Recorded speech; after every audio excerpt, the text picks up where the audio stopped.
गलती का एहसास।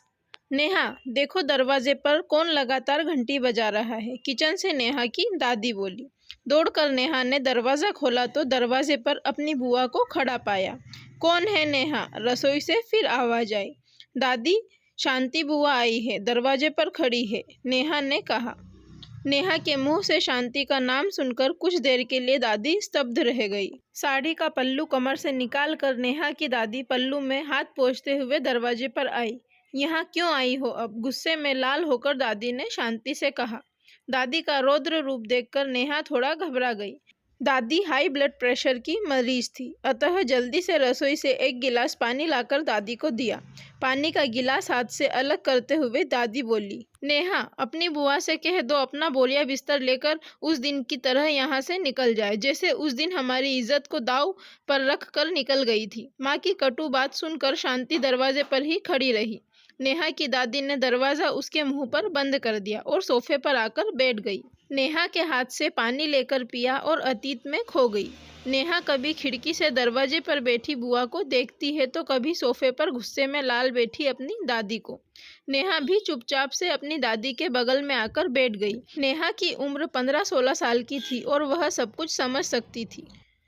दादी, दादी, क्या सोच रही हो? नेहा की आवाज़ सुन दादी किसी गहरी सोच से बाहर निकल आई। दादी, बुआ काफ़ी देर से गर्मी में बाहर बैठी है, क्या हम उन्हें अंदर बुला लें? नहीं, मैंने उसे अंदर आने का एक मौका दिया था, लेकिन अब मैं दोबारा उसे अपनी दहलीज के अंदर नहीं आने दूंगी, दादी ने आंखें लाल करते हुए कहा। अपनी दादी के पास बैठी नेहा ने बड़े स्नेह के साथ दादी से कहा, मुझे बहुत अच्छे से वह दिन याद है जब बुआ की शादी होने वाली थी। दादा और पापा कई दिनों से शादी का प्रबंध कर रहे थे। हम लोगों के लिए भी सुंदर सुंदर कपड़े आए थे, लेकिन अचानक बुआ के गायब हो जाने से शादी नहीं हो पाई थी और दादाजी को हार्ट अटैक आ गया था, जिस कारण हमने दादाजी को सदा के लिए खो दिया था। दादी नेहा के मुंह से यह सब सुनकर वापस अतीत में चली गई और अपने दोनों पैर सोफे के ऊपर रखकर अपने एक हाथ से सिर पकड़कर रोने लगी और रोते हुए बोली, नेहा, लड़कियां घर की शान होती है, माता पिता का अभिमान होती है। जब वह कोई गलत कदम उठाती है तो माता पिता की बनाई हुई इज्जत 2 मिनट में मिट्टी में मिल जाती है। तुम अपने माता पिता के साथ ऐसा हरकत कभी मत करना जिससे उनके सर सदा के लिए झुक जाए। नेहा ने अपने हाथों से दादी के आंसू पोंछे और कहा, दादी, वह एक नाजुक समय था जो बीत गया। इस प्रकरण को लगभग 5 साल भी हो गए हैं। बुआ के साथ क्या हुआ, उन्होंने किस तरह 5 साल काटे हैं, हमें कुछ नहीं पता। उन्हें अंदर बुला लेते हैं और उनसे उनका हालचाल पूछते हैं। आखिर वह इतने दिनों के बाद वापस घर क्यों आई हैं? ऐसे दरवाज़ा बंद करने से कुछ नहीं होगा, लोगों को कानाफूसी का मौका मिलेगा। दादी ने नेहा की बात समझते हुए दरवाज़ा खोलने की अनुमति दे दी। नेहा ने दरवाज़ा खोलकर बुआ का सामान अंदर किया और उन्हें घर के अंदर बुला लिया।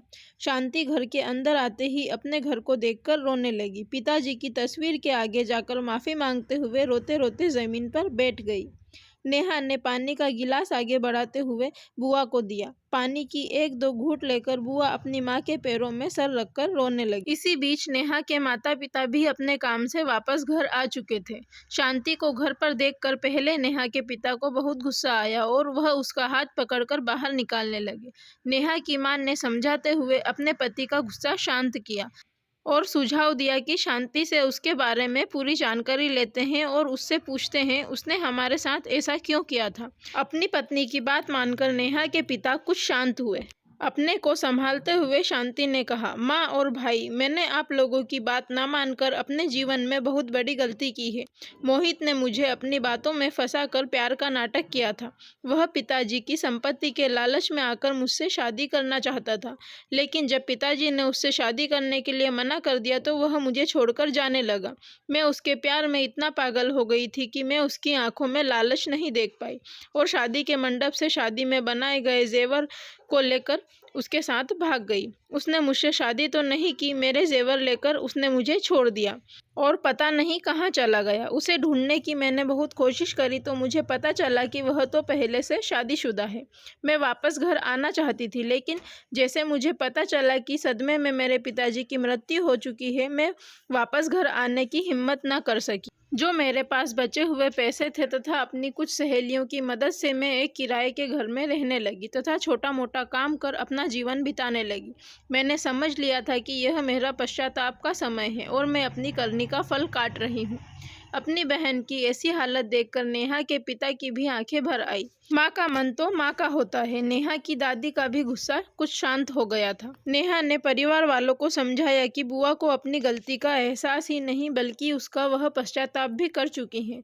समय ने उन्हें उनकी गलती का एहसास कराया है। बुआ ने जो किया वह बीता हुआ कल था। अब हम आज की सोचनी चाहिए ताकि आने वाला कल बुआ के लिए सुखद हो और हमारे परिवार के लिए भी अच्छा रहे। मैंने देखा है इन 5 सालों में हमने बहुत कुछ खोया है। दादा को तो हम वापस नहीं ला सकते लेकिन घर के दूसरे सदस्य को तो हम घर में वापस ला ही सकते हैं ना। सुबह का भूला अगर शाम को वापस आ जाए तो उसे भूला नहीं कहते। अपनी समझदार बेटी की बात से दादी और नेहा के पिता सहमत हो गए और बुआ के अतीत को भूलकर उन्हें वापस घर के सदस्य के रूप में स्वीकार कर लिया। दोस्तों, हमें कभी भी अपने माता पिता के दिल को नहीं दुखाना चाहिए। हमारे माता पिता हमारे लिए कभी कुछ भी गलत नहीं कर सकते। अगर उन्होंने हमारे लिए कुछ सोचा है तो वह कुछ सही के लिए ही सोचा होगा। अगर आपको हमारी कहानी पसंद आई हो तो वीडियो को लाइक, शेयर और चैनल को सब्सक्राइब जरूर करें। वीडियो को अंत तक देखने के लिए धन्यवाद।